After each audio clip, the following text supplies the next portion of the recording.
All right, one little piece of CJAD lore, right? We have our Wall of Fame where we put up our iconic, our greatest personalities in CJAD's history. Yesterday, for our 80th birthday and our ceremony and the party we had at the station, we inducted the latest member of the Wall of Fame, and it's Dr. Joe Schwartz from the Dr. Joe Show, who you all know and love. Now, the piece of lore is that for that Wall of Fame, if you ever get to see it, it's actually the wonderful tributes that we put up on that Wall of Fame. They're all Aislin cartoons of the various hosts and personalities through the years. So if you end up on the wall, it's none other than Terry Mosher, Aislin, that gets you there, right? You're gonna have this homage to you forever, and it's the crayon, the pencil of Terry Mosher that is behind it here at CJAD. Now, with that in mind, we bring Terry onto the show today. You know him and love him, Aislin, and he's on the line. Hi, Terry. Welcome back to the program. If you want to end up on the wall, you have to be nice to me. That's very true. At the end of the day, you're the final decider because nobody's getting on that wall without going through you first. So, Terry, listen. You're on the show this morning because you got wonderful news. Those of us that love your work at the Montreal Gazette, you ain't going anywhere. Tell us about the latest for your career. Well, I'm not a full-time. Well, I am a full-time cartoonist, but I've always worked on contract, which allows me to a lot more freedom. And every couple of years, I sign another contract with the Gazette. And people keep on wondering, maybe you're going to stop. Well, I signed another 2-year contract because there's just too much work I want to get done. So the Gazette is very good to me, too. They leave me alone. They've got younger people there who are doing the best they can under very difficult circumstances, and we all know about that. Mm-hmm. Throughout the media, we're all facing similar difficulties. So it's nice to know that. I remember I'm 83 years old. And it's nice to know that they still want me there. So, and the thing here, Terry, is, you've been honored so many times just in recent years. I'm thinking about last year, you got the Michener Baxter Award, that prestigious journalism prize. I think they've only given it. That was quite a kick for me because so many they've only handed out 13 of those to different Canadians, so it was quite an honor. It's so that you're right. They've only done it 13 times. You get one of them. 2021, you get a stamp. Terry, you have your own stamp, for crying out loud. And I remember the wonderful exhibit at the McCord Museum that I covered in my previous job in morning show TV. I had a wonderful morning with you at the McCord Museum one morning. You've had all these honors.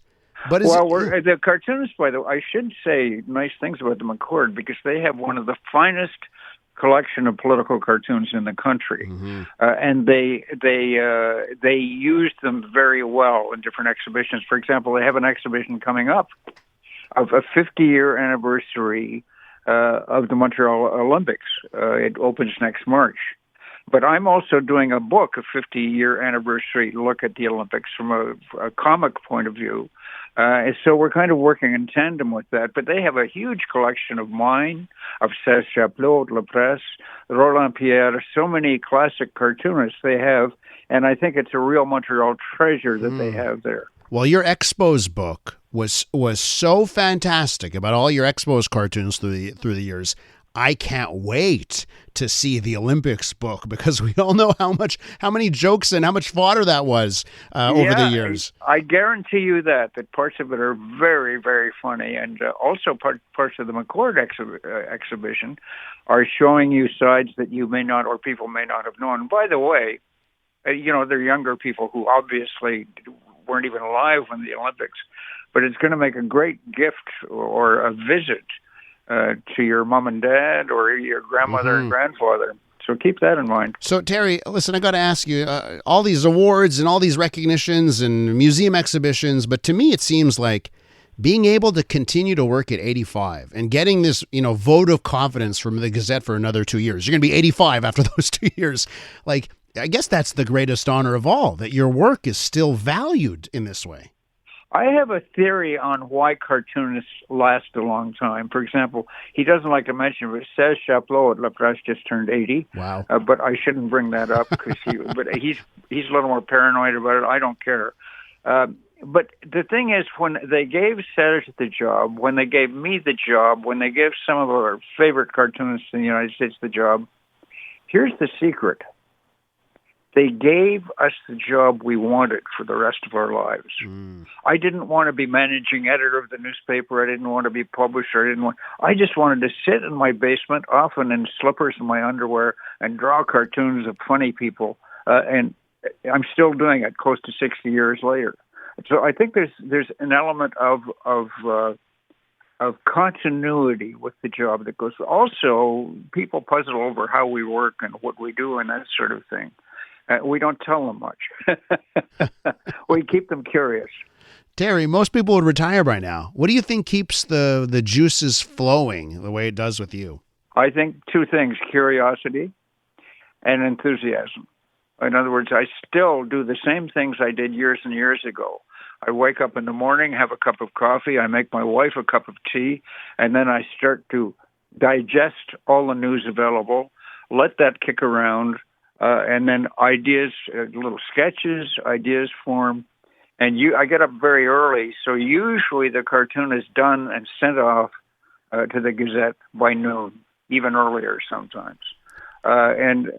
So it's a very comfortable routine, and I'm very happy, and I like that. Does the political calendar give you motivation to keep doing this? Like, it's not lost on me. We've got a provincial election next October, and I wonder if you're like, nope, not going to stop now. We've got an election coming up. Well, let me tell you, 1976, it was the busiest year of my career. That was the Olympic year, actually. But with the election of the PQ, with Jimmy Carter, all of that stuff going on, but particularly Quebec stuff, I tripled my income in 1976. That's because everybody all over the world wanted cartoons on Quebec, a place they'd never heard of. So, yes, I'm looking forward to next year's interesting confrontation here in Quebec, because nobody seems to be emerging, with the exception of the PQ, as a favorite. You can't predict this. So I'm looking forward with enthusiasm to doing some drawings of some silly people saying some silly things, as I always do. Who do you love to draw? Whoever I'm drawing tomorrow, I love to draw. No, there have been obvious favorites. Jean Drapeau was a wonderful character and an intriguing individual. And in this book coming up on the Olympics, of course, there are a lot of cartoons on Jean Drapeau. And he was a complicated man, but he loved Montreal. And even despite all of those critical cartoons, I liked the guy. You know, he was very personable and so on. So you have to understand that these cartoons are not personal in the sense that you're commenting on issues that are out there in front of you. But I've liked most of the mayors of Montreal, actually, but I've been very tough on them at the same time. Yeah, and that's obviously, it's part of your role, right? That editorial cartoonists have in society is using humor and using that pencil, keep people honest. Another thing I think is of interest is I don't check with anybody. I never go to meetings at the Gazette. In other words, this is all how I feel. And occasionally, perhaps I go a little too far, and the editors say, no, we can't print that. So I understand completely that they feel I've gone too far. But then in my next book, I put those cartoons. That's right. And people are always looking through the book saying, where are the unpublished ones? I can't wait for that one. The Banned Cartoons by Terry Mosher. Hey, Terry, listen, thanks for contributing here at CJAD, how you help us out with the Wall of Fame and all of the ways you've helped us out throughout the years. And here's to another 2 years at least at the Gazette and more than that afterwards, okay?